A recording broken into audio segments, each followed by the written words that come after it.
La clase humilde, la de los amores profundos al pago y por extensión a la provincia, en cuyas filas oscuras no se distribuían órdenes del cruceiro, ni hábitos de Cristo, ni baronatos con terruño, ni grados militares más o menos honoríficos. Que soportaba el peso de todos los tributos ominosos, alcabalas, diezmos, servicios obligatorios, trabajo esclavo.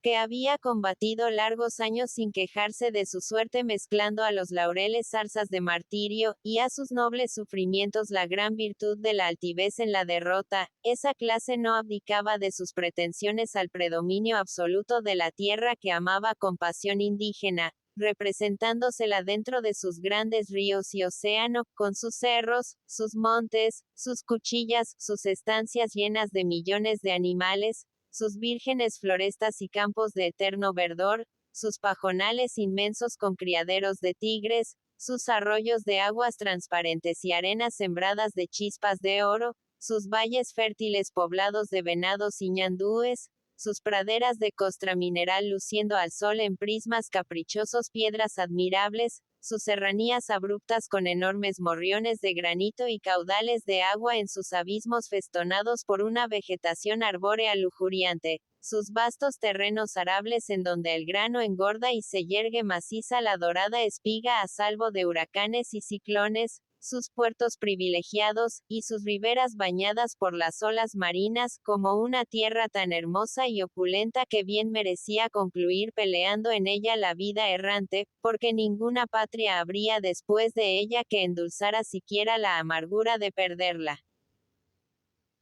De esta pasión común a todos los pagos, en todos imperante y ardiente, resultaba un culto rudo y fanático que servía de lazo de unión a los espíritus, reunía a los hombres de distintas zonas con más facilidad que la disciplina social con sus duras reglas, y al difundir en la masa inquieta el soplo del instinto sublevado predisponía al combate permanente la soberanía del número.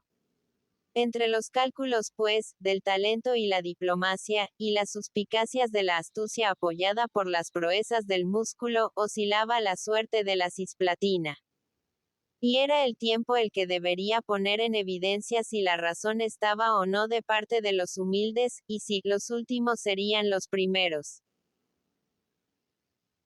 En pos de la aventura tal era el medio ambiente en la reducida sociedad de su país, cuando Luis María, formada ya su conciencia de hombre, y trabajado por las insinuaciones y ruegos de su madre, propúsose modificar en parte sus hábitos de vida dándose a sí mismo una libertad que nunca había gozado. Empezó a frecuentar algunos centros con violencia al principio, por predominar en ellos el espíritu de anexión que tanto le mortificaba. Violencia que él llegó a reprimir en el interés de imponerse de los trabajos ocultos, aparentemente encauzado en la corriente de las ideas de entonces. Sentía un vivísimo anhelo por oír y orientarse en la cosa pública. Ni el teatro iluminado con candilejas, ni los bailes suntuosos de la casa de gobierno, a los que asistían las mujeres más bellas de la clase aristocrática, atraían su atención. De una gravedad precoz y de un carácter tan estoico y firme, cuanto eran de dúctiles y maleables los de aquellos que primaban en esos centros, el joven rehuía todo entretenimiento fútil, pasaba casi inapercibido para los que se creían hombres de observación y sagacidad, y era inabordable para los necios y los tontos. De ahí que por aquellos se le mirase por encima del hombro. Y por estos, con esa prevención hija del rencor y nieta de la envidia, así capaz de inventar la calumnia en cualquier momento como de escupir al mérito por exceso de imbecilidad. Luis María ponía oídos sordos a esas animosidades, buscando siempre informarse en las mejores fuentes acerca de la marcha futura de los sucesos y de la actitud que asumirían ciertos personajes en un instante dado. Llegó así a enterarse bien de lo que ocurría, corriendo el año de 1823. Una logia de patriotas, en combinación con el general don Álvaro de Costa que mandaba los voluntarios reales, venía gestionando el auxilio del gobierno de Buenos Aires, a fin de que éste, a la vez que socorriera con buques suficientes a costa para trasladarse con sus batallones a Europa, prestase a los criollos apoyo moral y material contra Lecor que vivaqueaba en Canelones, como adicto a don Pedro I proclamado emperador, y al frente desde luego de las tropas regulares del Brasil y de las auxiliares orientales que mandaba el brigadeiro don Fructuoso Rivera. El gobierno argentino, a pesar de la opinión que empezaba a formarse en favor de la provincia, rehusóse a un rompimiento con el imperio, y a cualesquiera iniciativa de hostilidad, hasta tanto no llegase contestación explícita sobre instrucciones enviadas a su representante en la corte fluminense. Vióse en esto un pretexto más o menos simulado. Y decayendo los buenos en sus esperanzas, resolvieron dirigirse a las provincias del litoral en donde ejercía valimiento el general Mansilla, militar de talentos, hombre culto y corazón americano, pidiendo apoyo. El comandante en jefe de las fuerzas portuguesas, no obstante esas y otras negociaciones de un móvil sano y patriótico, había aventurado una sorpresa sobre las tropas del general Lecor en la esperanza de dominar las campañas, obtenido el éxito. Aunque era hábil el plan, no consiguió aquel por circunstancias imprevistas. Limitándose en esa su ofensiva a un choque sangriento de vanguardias, cuyo triunfo parcial se debió al denuedo del capitán don Manuel Oribe. Los patriotas que en el fondo suspiraban por la independencia y que habían hecho fervientes votos por la victoria completa de los aliados que les proporcionara la suerte, miraron con pena el regreso de los voluntarios dentro de murallas. La desmoralización fue entonces en aumento. El peligro arreciaba, y era difícil el conjurarlo. Portugueses dentro, brasileros en el campo, un rey y un emperador padre e hijo disputándose por medio de sus ejércitos la preponderancia exclusiva del país. Los orientales divididos entre realistas e imperiales, con proyección de vistas algunos, los otros por conveniencia. El gobierno de Buenos Aires neutral pero en realidad al acecho. Falta de recursos, resistencias obstinadas de los pesimistas, vacilaciones en las cabezas directoras. Tal era el estado de las cosas y de los espíritus cuando Luis María llegó a darse cuenta exacta de los factores en acción, y a condolerse de la bajeza de unos pocos y de la abnegación estéril de los más. Entre estos últimos, el bravo criollo Leonardo Álvarez de Olivera, en la impaciencia del patriotismo, se había alzado en armas en la zona del este, reuniendo en un solo regimiento aquellos mocetones del Iguay y del Alférez, que 12 años antes habían visto partir a sus padres con la hueste de Manuel Francisco Artigas para batirse en las piedras y tras recias vicisitudes, ir a sembrar con sus huesos los campos de Sipe. Desde el primer momento se mostraron ellos dignos de sus progenitores, librando varios combates en los que se dieron a su empuje las fuerzas enemigas, que arrastraron a su vez en el repliegue todas las guarniciones que quedaban aisladas en puestos diversos del distrito, a las órdenes del coronel Felisberto. Este incidente o detalle del cuadro de la época, impresionó a Luis María Berón de una manera singular. ¿Sería acaso, porque aquellos hombres se batían solos, sin aliados, aunque los tenían en Montevideo, por la conciencia de su valer y de su derecho a la tierra, lo mismo que lo hicieron un lustro antes bajo las órdenes de otros caudillos? Tal vez. Esos combatientes habían seguido a Frutos hasta el año XX y recogídose a sus hogares después del desastre del Catalán, donde el rudo y valeroso soldado Andrés de la Torre quemó los últimos cartuchos de la resistencia regular, dejando al vencedor dentro de una charca de sangre. Ahora, Frutos levantaba su tienda cerca de la de Lecor, fraternizando con los mismos que fueron sus adversarios. Y, ellos, lejos de ampararse a su prestigio y a su bandera incolora, peleaban por su cuenta, incluyendo al caudillo en el número de los que vivían sobre el país. Entonces, aquel alzamiento parcial era consciente, espontáneo, efecto de propensiones y tendencias propias, cuyo objetivo no se simbolizaba en una personalidad más o menos prepotente, y cuya iniciativa era anónima como las que surgen del conjunto e improvisan jefes por la esencia misma de su virtud. Así pensaba Luis María una noche, en que oyó elogios sobre Álvarez de Olivera. A extremo de que, al retirarse para su casa meditabundo, figurábaselo en su imaginación como un adalid de poema. Siendo lástima en su sentir que no llevase casco con cimera para poetizar mejor la hermosura de su causa. Estaba peleando. Había vencido 2 o 3 veces sin contar el número, obligando el resto a la fuga por el escarmiento. Y agregaban que todo había sido a botes de lanza con desprecio del plomo, sin aguardar que le buscasen, enderezando al peligro como en los cuentos de los lances caballerescos. Ante estos sucesos sentía el cierto rubor que le enardecía el rostro, pues que siendo ya un hombre nada había hecho todavía que lo acreditase como tal cuando otros desde niños llevaban espada a la cintura y se habían distinguido por su decisión y su valor.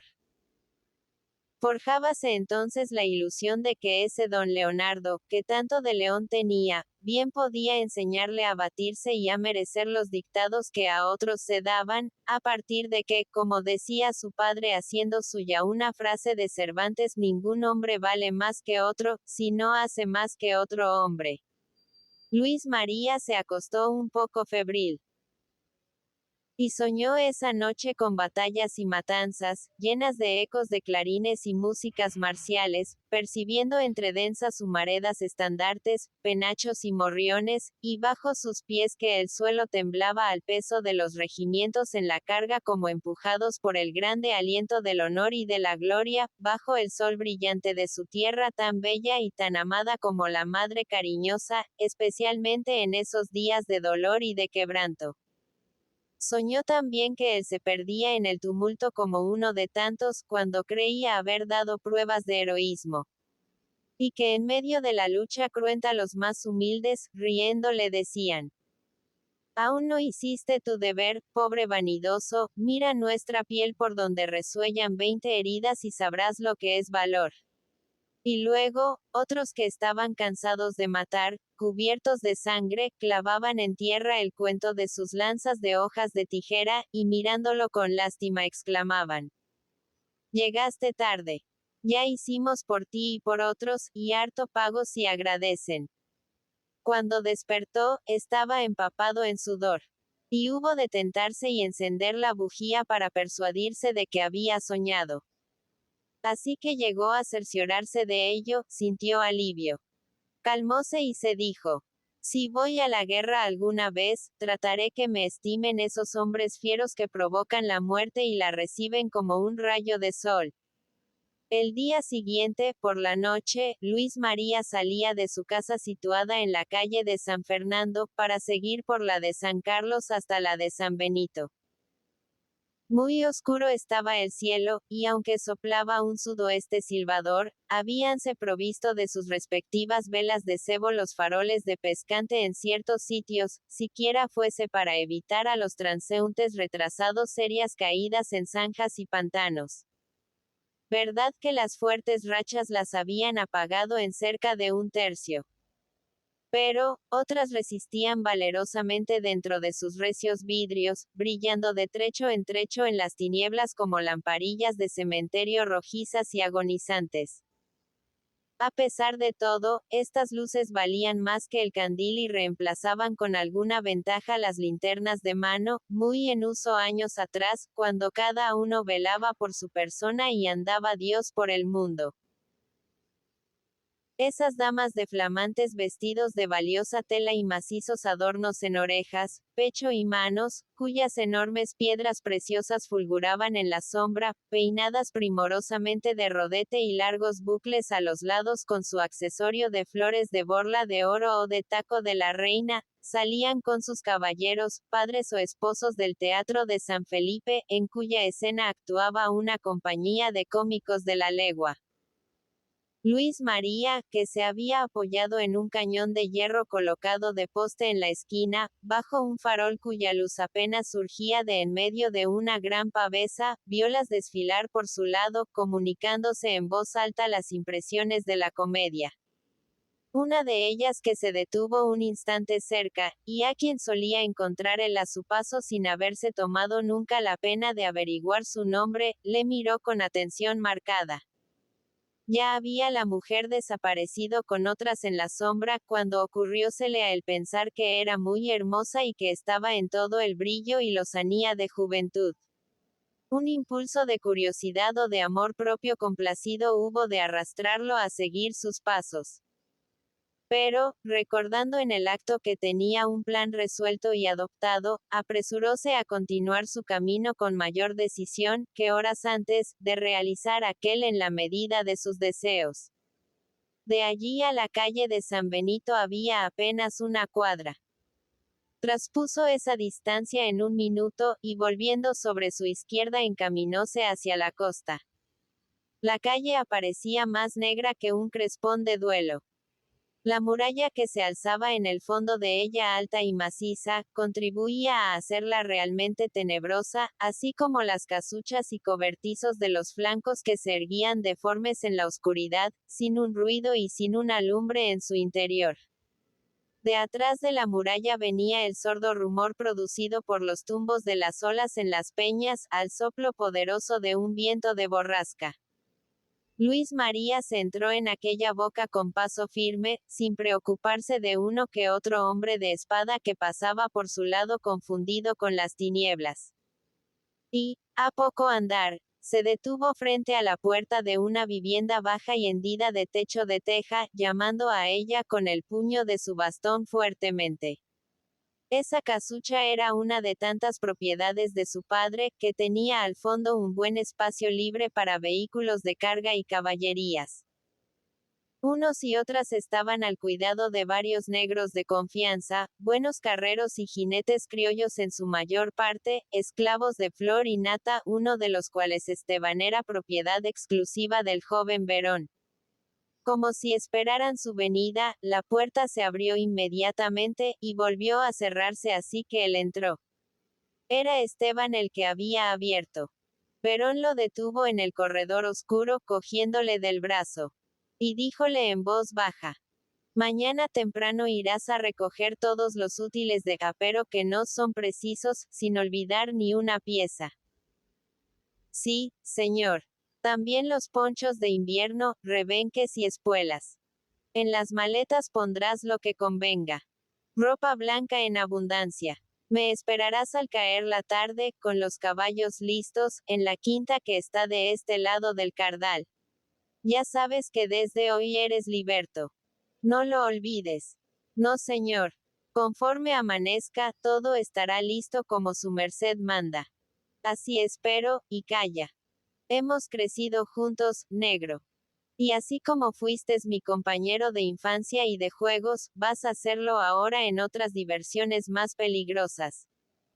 No te acuerdes de los cachetes que te daba, cuando chicos, porque tú también solías aporrearme. Oh, no era adrede, niño. Vas a ser mi camarada, y deseo de ti la mayor fidelidad si en algo me estimas. Ahora, dame fuego. El negro dio en el acto lumbre a un yesquero, que presentó todo conmovido a su joven señor. Encendió este un cigarro, y sin añadir más palabra, hízose abrir la puerta con una seña, y fuese. En muy breve tiempo recorrió el trayecto que le separaba de su casa, sin accidente alguno, lo que era raro entonces, pues las calles ofrecían motivos sobrados para ello con sus zanjas y grandes desniveles. Por otra parte, una lluvia menuda que empezaba a caer lo había obligado a precipitar la marcha. Apenas entró, pudo oír a su padre que hablaba en voz muy alta en el comedor, donde como de costumbre sin duda, había hecho su partida a las damas con la excelente compañera. Parecía excitado, violento. Meses hacía que se le habían calmado un poco sus arrebatos geniales, al punto de que sus mismos contrincantes podían escucharlo sin acritud. De ahí que Luis María sintiese cierta desazón al percibir el ronco murmullo que venía del interior, y que denunciaba un arranque apasionado. Aproximóse al comedor en puntas de pies, y púsose a escuchar, recogiendo entre muchas, pocas frases completas. Su padre decía: se despañolizan todos. Ya acabó el amor al rey. Hace poco la lealtad rayaba en veneración y no se veía honor y reputación bien puestas sino en el respeto a la majestad soberana. Vinieron luego los fidalgos con más rumbos que un cuadrante, ellos que tanto a España debían, y se colaron aquí de rondón porque no estaban los tercios por delante. Desde entonces la gente de la muy leal y reconquistadora, se enamoró de la orden del Cruzeiro pensionada, y, adiós recuerdos. Esas quinas famosas que serían sin España. Por Santiago. Si Morillo no se va a esos malditos llanos de Venezuela, nada de esto habríamos presenciado. Gran hierro, hierro increíble. Mañana entrarán aquí los brasileros, porque no hay que esperar otra cosa. A partir de que ese general de costa no mira más que a la costa para entregarse aunque sea a los vientos del demonio con tal de salir de su ratonera. Y verás entonces, mujer, cómo vuelve Lecor bajo el palio a caballo, y caminan al nivel de su bota larga y rozándose con sus espuelas los mismos que ahora le hacen fuerza. Ya verás. ¿Qué ha sido del orden?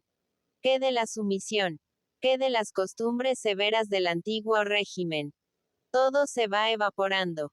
Mira, mujer.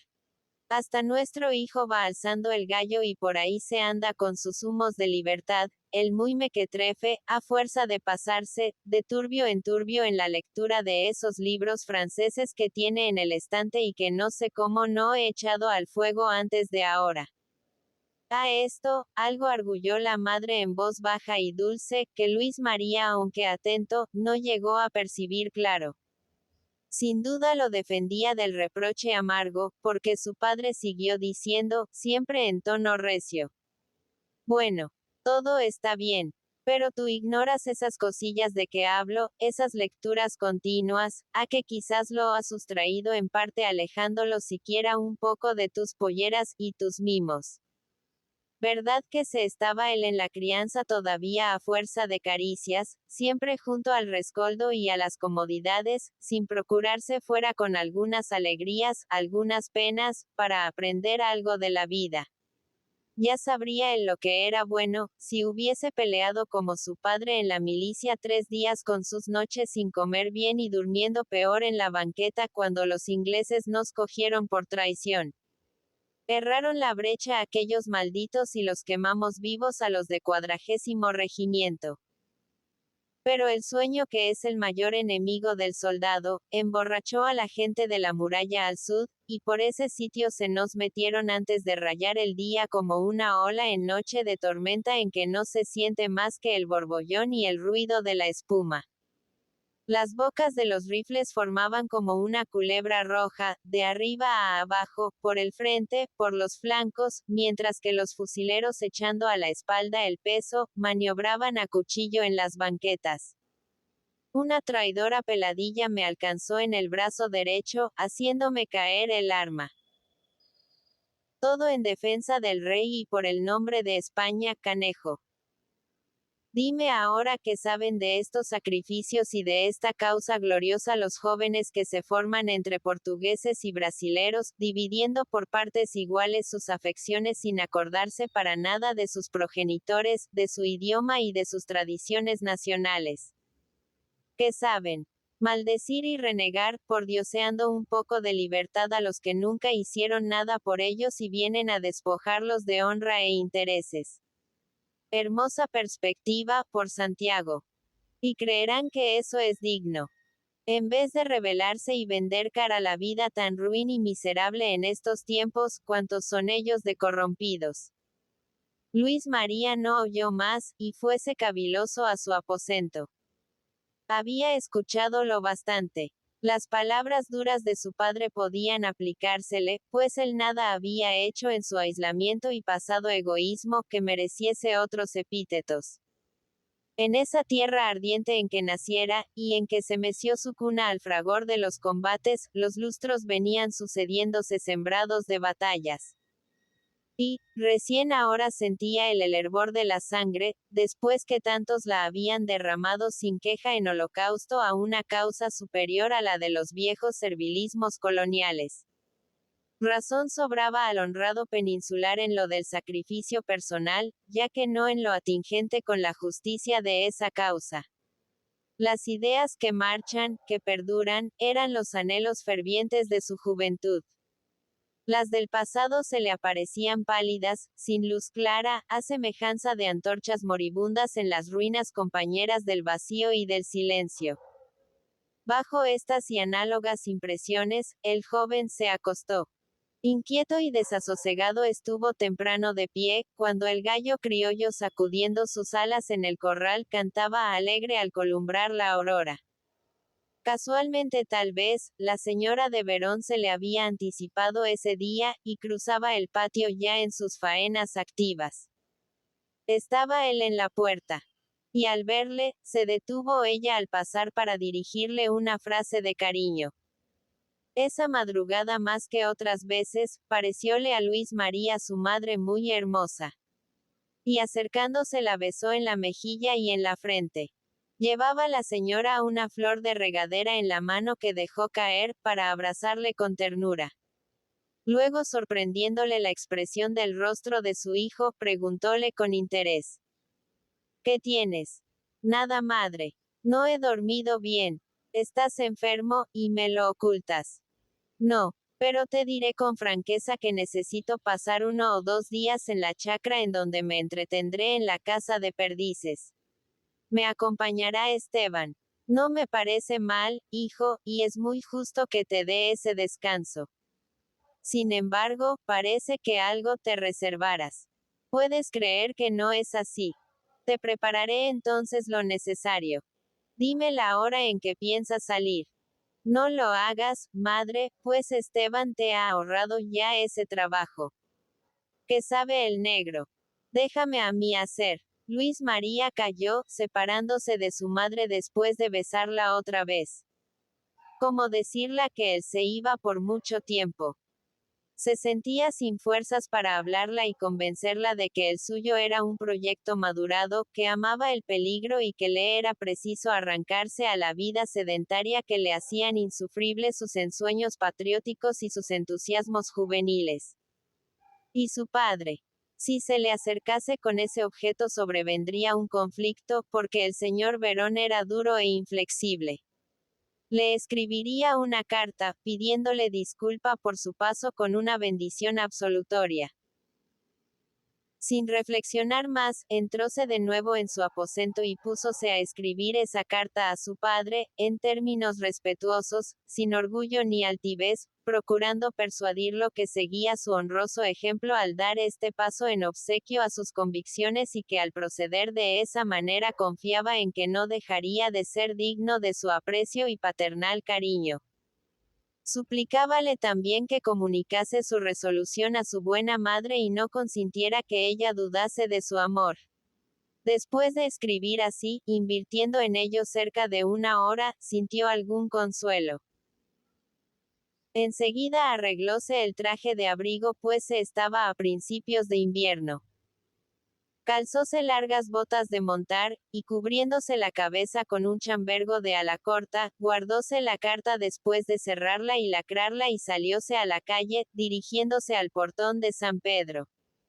Una bruma densa se cernía sobre aquellas murallas, de 8 metros de altura y de 15 y 20 pies de espesor según los sitios.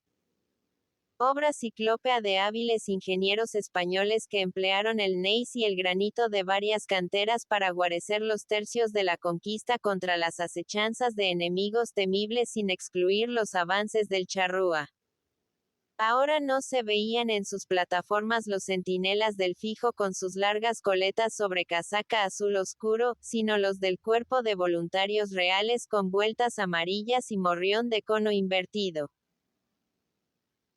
Ya por esa época los formidables muros, altos y negros, presentaban grandes destrozos en distintos sitios, huecos que aparecían cubiertos de un boscaje de hierbas de vicioso crecimiento, como lo estaban los enormes lienzos de musgo y borraja, de la contraescarpa a los bordes, llenos de grietas profundas propicias a los hongos, perpetuamente nutridos por una humedad que goteaba a hilos sobre la curva maciza de los cimientos.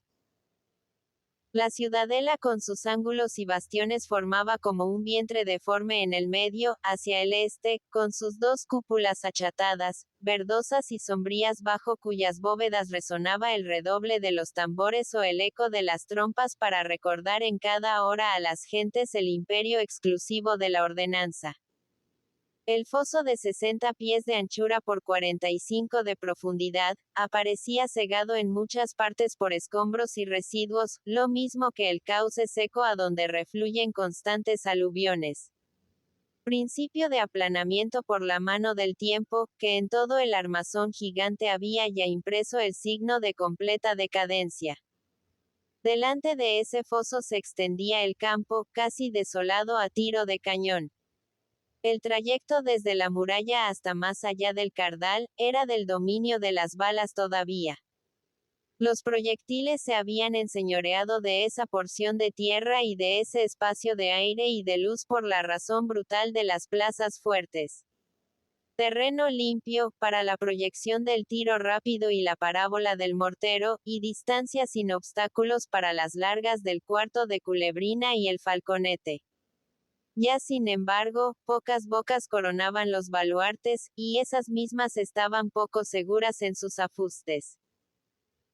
Empezaba a pasar el tiempo de los fosos, de los puentes levadizos y del cañón de hierro, cuya cureña disparaba produciendo el destrinque de las piezas en los días de fogueo y lanzaba rodando a la explanada artillero, atacador, y taco ardido, como aviso prudente de que era llegado el momento de su reemplazo. A un flanco de la ciudadela, hacia el norte, existía una arcada estrecha con una puerta pesada en el fondo que daba salida al campo, y cerca una construcción maciza que servía de albergue a un piquete. Muy próximo se alzaba un edificio regular, en donde solían reunirse por la mañana algunos jefes y oficiales de la guarnición para departir sobre los sucesos del día anterior y novedades supervinientes. Era aquel el portón de San Pedro. Y fue ante la entrada de esa casa donde Luis María se detuvo, indagando si se encontraba allí el capitán don Manuel Oribe. Como le contestasen afirmativamente, entróse sin vacilar. El oficial que buscaba, así que le vio, vino a su encuentro y estrechóle en silencio la mano, con esa deferencia que se dispensa siempre a la gente bien nacida. Resolución hecha. Preguntóle con acento breve e incisivo. Inquebrantable, señor. Vengo en busca del pase para el comandante Álvarez de Olivera. Aquí está, otorgado por el superior. El oficial sacó con el papel un pliego cerrado, y fijando su mirada fuerte en el joven, añadió. También este oficio para el jefe a cuyo encuentro va usted, con recomendación de que no caiga en manos del enemigo. Así será, capitán, respondió Verón fríamente, al recibir pase y nota. Lleva usted vaqueano. Lo es un negro a quien he dado libertad. Mi padre lo ha ocupado estos últimos años con otros esclavos en las faenas de campo en Maldonado, y conoce bien el distrito. La campaña será cruda, observó el oficial. Y usted va a exponerse. Luis María lo miró sereno, sin susceptibilidad herida. El capitán Manuel Oribe era un joven apuesto y bizarro, nervioso, esbelto, de aire distinguido y modales cultos, ojos pardos de expresión enérgica, cabello negro, cabeza erguida y busto vigoroso, la mano blanca y larga, el vestir correcto desde el corbatín hasta la espuela corta de bronce. Sus hechos valerosos le habían dado justo renombre, y aparte de combates ganados en buena ley, el último de los cuales había sido la derrota de la vanguardia del general Lecor, contábanse de él algunos episodios que acreditaban intrepidez heroica, a la vez que táctica sesuda de militar de escuela. De ahí que el joven le hablara y mirase con respeto. Si me expongo, mejor dijo. Quiero rendir mis pruebas. Bien resuelto, aunque el horizonte no aparezca claro. Sea usted feliz. Luis María, comprendiendo que no te era dado investigar nada, movió la cabeza en silencio, despidióse y se marchó. Después de lo dicho y oído, no había que pensar en retroceder. Era preciso afrontar la aventura con entereza. Se sentía con fuerzas para ello. La idea del peligro ponía su sangre en ebullición, y las esperanzas patrióticas daban temple a su fibra empujándolo hacia adelante sin permitirle tener en cuenta esos afectos profundos del hogar que perduran, tan gratos después a la memoria en la hora de prueba, y que en el frío de la soledad producen la ilusión de una dicha verdadera por el hecho de no gozarla. ¿Qué sabía él de eso? Se consideraba útil y capaz de contribuir con sus esfuerzos a la realización del ensueño de los fuertes, pues que era joven, inteligente y brioso. Y no había que vacilar, so pena de pasárselo años enteros en la casa de comercio de su padre midiendo géneros y pesando granos. Fuera de muros, al sol y al aire libre, tenían que ensanchársele los pulmones, endurecérsele los músculos y crecerle recias las barbas, que así darían aspecto más varonil a sus facciones finas. Envidiaba al capitán Oribe la tostadura que produce el calor del vivac y la expresión enérgica que graba en el semblante la costumbre del peligro. Delicado había sido sin duda como él, de ojos melancólicos y epidermis de doncella. Pero, ahora tenía los perfiles severos, mucha fuerza en la pupila y el aire duro del soldado de empresa. Seré soldado también, se dijo Luis María. Y siguió su camino con paso firme. Ya en su casa, el joven hizo sus últimos aprestos, reuniendo todos los objetos que él creía necesarios en unas maletas de cuero. Su buena madre habíale colocado junto al lecho en una mesa diversas cosas, a fin de que nada de conveniente le faltase en su estadía en la quinta. Agrególas, un tanto emocionado, a su equipaje. El que, sin ser muy abultado, llevaba más de lo preciso. Teniendo en cuenta lo que había reunido Esteban, suprimió algunas piezas, limitándolo a la ropa blanca, camisetas y cobertores. Una hora después, el negro se hacía cargo de todo, agregando por su parte cuanto pudo ocurrírsele como hombre campero y criollo de vicios. El tabaco, la yerba mate, la sal en un saquito de lona y la caña en una gran cantimplora de azófar figuraban en su lista particular. No olvides alguna cosa de comer, por si acaso díjole al despedirlo Luis María. El liberto había guiñado el ojo, y salídose muy taimado. Durante el almuerzo, el joven mostróse con su padre más afable que otras veces. El señor Verón estuvo comunicativo y afluente, disertando sobre las cosas del día y la gravedad de las circunstancias. Aunque, cuando trataba de estos asuntos serios, lo hacía sin mirar a su hijo ni esperar sus aprobaciones, con los ojos en el plato o en el techo, cual si se dirigiese a un auditorio respetable, o a los cotertulianos del tiempo de Helio y Vigodet. Ahora están lucidos estos fidalgos, decía riéndose de una manera bronca y estrepitosa. Dentro de la jaula, sin puerta de salida. Pues por la parte de la tierra se darían de narices con lecor, y por la del mar, no cuentan ni un casco viejo que pueda jamacar los 9000 millas. Me imagino sin embargo que a la postre, no han de recibir de la otra banda socorro alguno, como quiera que allí no están muy seguros, mientras las armas del rey sigan maniobrando en el Perú y ganen terreno sus bravos generales. Lo que harán estos en definitiva será entregar las llaves del real a los de afuera, como que son de la misma camada, y por aquello de que, en tratándose de adjudicar prendas, más cerca está de la carne la camisa que el jubón. No os figuréis, por Santiago, que ellos han de dar Montevideo a otros que no hablen su idioma. Todo ha de quedar en familia. Se Deu non fora Deu, Santo Antón sería Deu. Y de ahí no lo sacaréis a estos intrusos acaparadores de lo ajeno, capaces de abrumarnos con sus impuestos, pero sin mucho ánimo para salir a arrojar lejos a los imperiales dueños de casi todo el territorio. No podían venir mejor las cosas para la causa del rey. Ya verán pronto lo que es bueno. Si siquiera viniesen aquí con Valdés o con Canterac los batallones aquellos de Burgos o de Gerona y los dragones de Moquegua, por Dios y en mi ánima. En pocas horas cesaban estas ignominias. Ordóñez que fuese. Aquel Ordóñez de cancha rayada que hubiese ganado después la acción en Maipú si no es una torpeza de Osorio, como Muesas aquí hubiera ganado la del Cerrito si no es una cobarde peladilla que lo derriba en la falda en mitad de la pelea cuando ya tenía cogido el laurel para España. ¿Quién de estos baronetes de la laguna o del pantano, se le habría puesto al alcance que no lo descalabrara en menos que se dice un responso, y lo llevase hasta la frontera chamuscándole los riñones como a un condenado? ¿Quién? Yo quiero saberlo. No me habléis de Bigodet, que fue vilmente engañado por ese alvearcillo que figuró de carabinero allá en la península. El real no era bocado para él, que antes tenía que echar colmillos de león.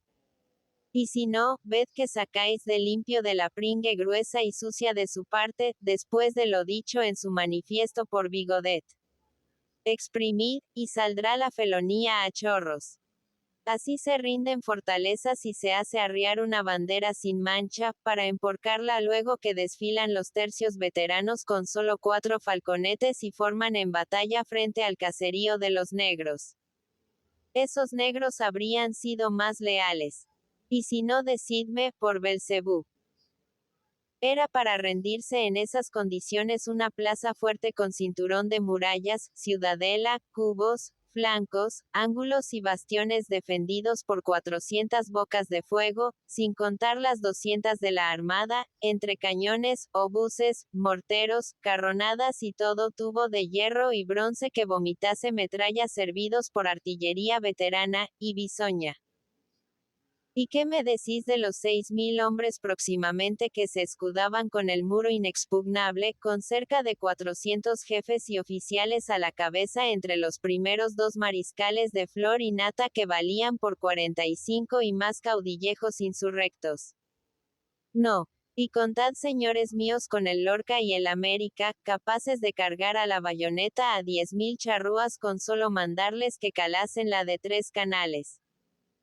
Y después la infantería de la provincia y la de marina, sufridas y valientes, los dragones y los blandengues, el Madrid, los trozos gloriosos del Sevilla y del Albuera, los jinetes de Chain y los negros fieles.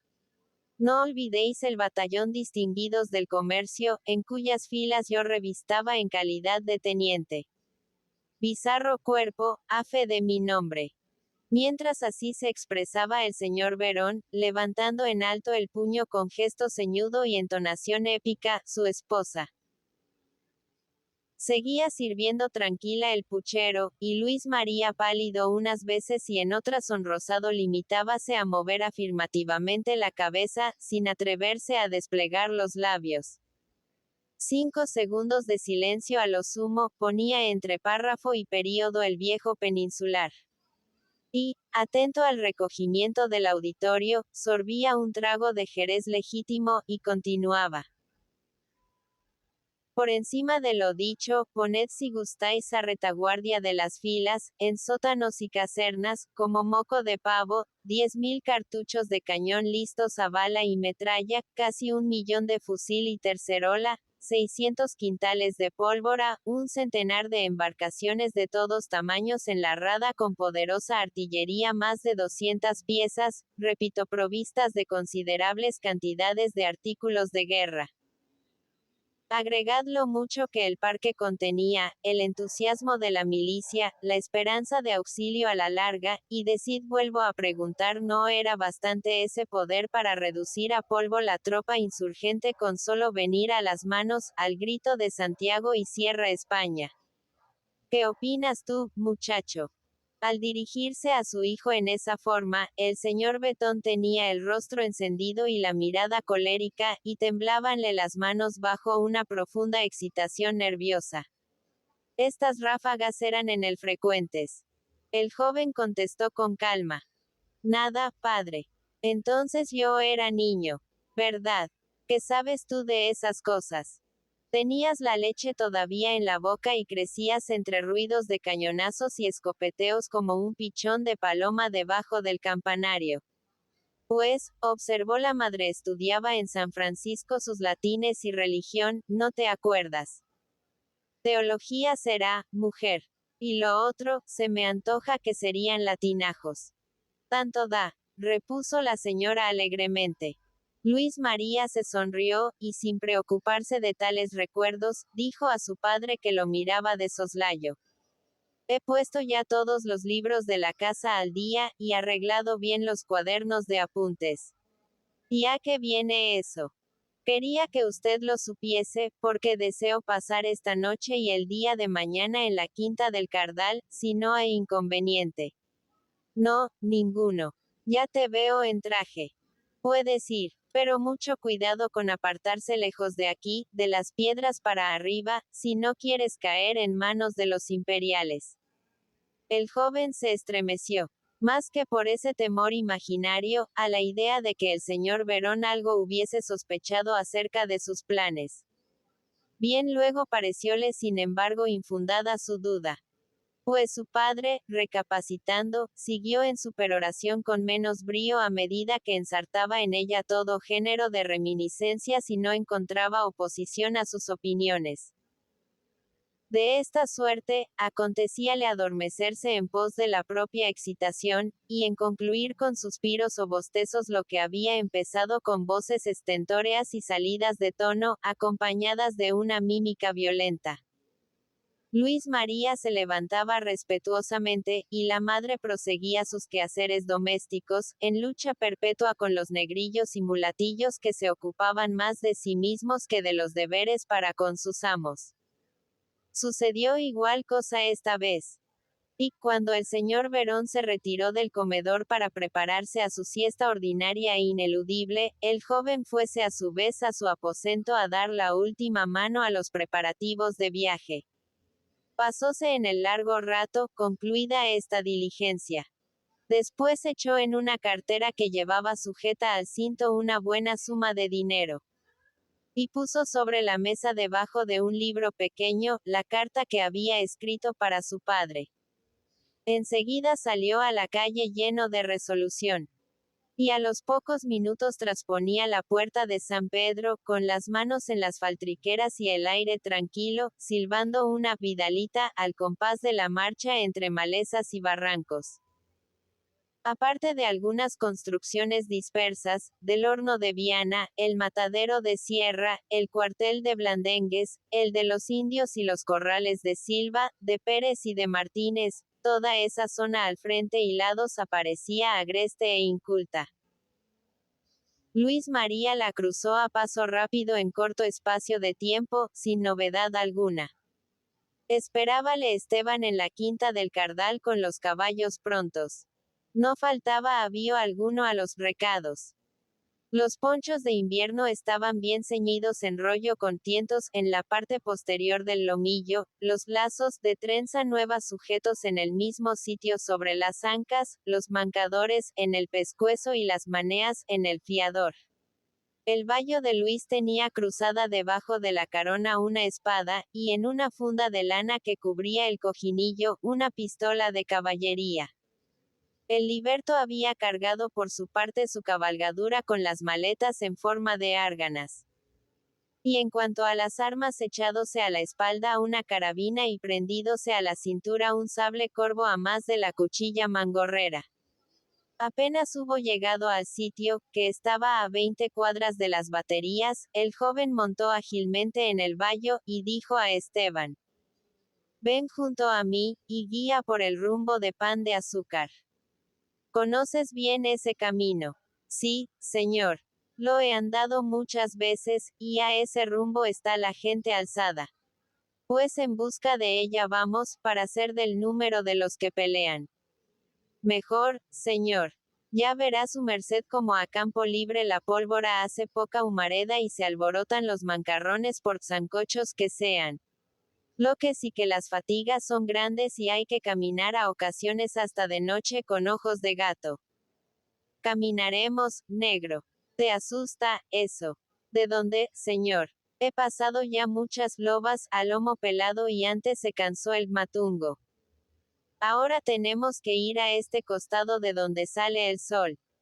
Y Esteban tendió el brazo hacia la parte de la costa. No ha de faltar rastrillada de carretas y encajaduras tamañas como zanjas. A trechos la huella se borra, pero ganada la loma enderezamos a la sierra. En los bajos hay muchos pajonales donde se meten los matreros sin que nadie pueda dar con la guarida.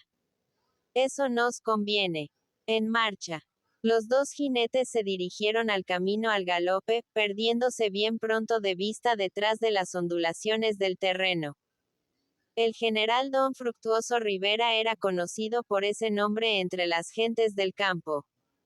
Fue el que le dieron desde que empezó a servir en la campaña del año sí, y así le llamaban con extrema familiaridad sus numerosos compadres. Padrino Frutos decían hablando de él sus ahijados, que sumaban centenares, y algunos de los que habían recibido el agua bautismal ya hombres, con las barbas más abajo del pecho. Escondido en el laberinto de las sierras de Infiernillo, tuvimos hace años oportunidad de conocer un indio tape, muy viejo, quien aseguraba haber sido su compadre Frutos, el primer caudillo que había cruzado por aquella soledad riscosa y salvaje, errante algunos días, hasta dar con el repecho de la Cuchilla Negra, en la época de su campaña a Misiones. Esas calles estrechas y especialmente delineadas para marcha de tercios y trenes de artillería, antes que para tráfico de ciudad comercial, son las conocidas en la nueva nomenclatura por Cámaras, Sarandí y Colón. Lugar inmediato a la ciudad, en donde existe todavía un pequeño oratorio con la imagen de Jesús. Allí comenzaban los grandes cardizales en terreno hendido, que concluían en la costa, y los plantíos de maíz que sirvieron de escondrijo a los batallones ingleses de rifleros en el sangriento combate con las tropas españolas el año 7. Rulos y Nazarenas. El joven voluntario no tenía la práctica constante de los hombres camperos, y desde luego sus recursos ingeniosos para sobrellevar con paciencia los azares y amarguras de la vida de sacrificios.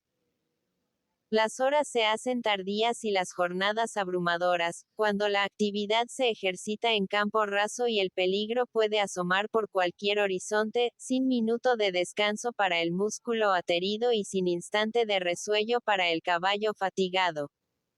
Esas jornadas suelen ser insufribles al mismo jinete duro, según las contingencias de la marcha. Durante el día, bajo la lluvia incesante y menuda que destempla las fibras y convierte los campos en un charco, desbordándose arroyos y cañadas. O llevando de frente el viento que ha levantado la helada de las vísperas, y que hiere como un látigo las carnes. Por la noche, el suelo y la leña húmedos en la cuchilla desierta o a la orilla del bosque casi en esqueleto, el hielo que cubre poco a poco con su manto implacable todos los objetos hasta formar sobre ellos una costradura semejante al vidrio ahumado, el lecho de caronas y de cojinillos tendidos sobre la hierba mientras que el hombre en el dormido, bajo el poncho, se agita a cada instante sobresaltado al sentir que tiembla el suelo al tropel de una yeguada arisca, o que gruñen enconados los carpinchos disputándose entre el barro de la orilla sus amores. Después, la aurora pálida con sus nieblas frías o su aura cruel. Cielos plomizos, tierra mojada, soledad siniestra detrás, delante, por todas partes. Y así el ánimo, en cuerpo desfallecido. Muchos dolores extraños en el tronco y en los miembros, sed intensa, apetito voraz, efectos de la fatiga que el mismo ejercicio cura con ayuda del oxígeno de los campos, del alimento sano y de las aguas puras, como si el clima modelara o completase el tipo, haciéndolo al fin apto para la lucha sin tregua. Añádanse las vicisitudes de la jornada y las emociones del peligro que al principio dan un tinte sombrío a la aventura, y que al final solazan a las almas fuertes.